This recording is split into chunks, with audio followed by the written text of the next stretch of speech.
बहन अमायरा ने अभी आपको सुनाई, मन समर्पित तन समर्पित और ये जीवन समर्पित। चाहता हूँ देश की धरती अभी कुछ तुझे और भी। ये भाव अगर हम सबके मन में इस बाल्य अवस्था में जागृत हो जाता है तो सोचिए हमारा संपूर्ण जीवन कितना उज्जवल हो जाए। प्यारे बच्चों, आप सभी विद्या अर्जन करने के लिए विद्यालय आते हो और विद्या ही वो मूल आधार है जो हमें जीवन में सफल बनाता है, एक अच्छा नागरिक बनाता है। सेवा का भाव शांत स्वरूप में रहकर त्याग करना, गंदी आदतों का, अच्छे विचार अपने मन में लाना, सकारात्मक सोच लाना, यही सब कुछ आधार है हमारी विद्या का। आपको याद भी होगा संस्कृत का एक श्लोक, विद्या ददाति विनयम विनया धाति पात्रताम पात्रत्वा धर्मापनोति तदा धर्मम तथा सुखम।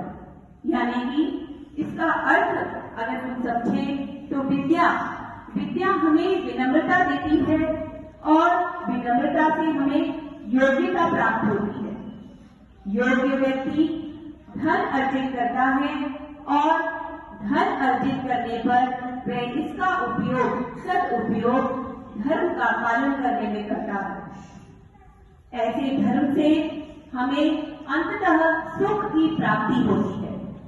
तो बच्चों, हम जिस सुख की तलाश में जीवन भर लगे रहते हैं, अपने माता पिता को देखते हैं, अपने गुरुजनों को देखते हैं, वो सदैव हमें अच्छी शिक्षा देते रहते हैं, तो इसका मूल कारण कहाँ है? विद्या। हमारे विद्या भारती के जो 5 मूलभूत विषय हैं, जिनमें शारीरिक शिक्षा, संगीत, संस्कृत, नैतिक व आध्यात्मिक विकास, ये जो पहलू आज हम जिसके लिए यहाँ पर एकत्रित हुए हैं, समर्पण, वो नैतिक आपकी शिक्षा के अंतर्गत आता है। समर्पण का अर्थ है समर्पण, अपने मन का अर्पण कर देना। समर्पण का भाव हमारे मन में जागृत हो सके, इसके लिए सबसे पहले अपने अहंकार का त्याग करना अति आवश्यक है। जब तक हम अपने मन में अहंकार को संजोए रखेंगे, हमारे भीतर दैन्य भाव कभी नहीं आएगा। दैन्यता और विनम्रता ही हमें समर्पण के भाव की तरफ लेकर जाती है। आपने देखा होगा कि जो वृक्ष फलों से लदे होते हैं, हमें फल देते हैं, वे झुके होते हैं। नदियां कभी भी अपना पानी स्वयं नहीं पीती।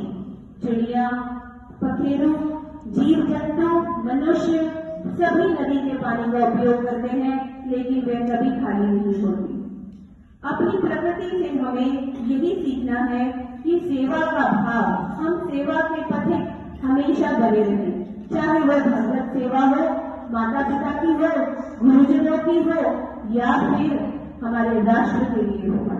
ये सेवा का भाव हम प्रत्येक वर्ष अपने बच्चों में जगाने का प्रयत्न करते हैं और हमारे बच्चे बहुत बढ़ चढ़कर इस समर्पण के कार्यक्रम में भाग लेते हैं। पिछले कुछ दिनों से आपके आचार्यों ने आपको कक्षा में समर्पण का भाव जागृत करने में बहुत कुछ आपको उदाहरण दिए, समझाया और प्रत्येक वर्ष आप बच्चे बढ़ चढ़कर इस समर्पण के कार्यक्रम में भाग लेते हैं। सबसे बड़ी बात तो ये है कि सेवा भाव से नर सेवा नारायण सेवा, यानी कि मनुष्य की सेवा ईश्वर की सेवा तो ये है।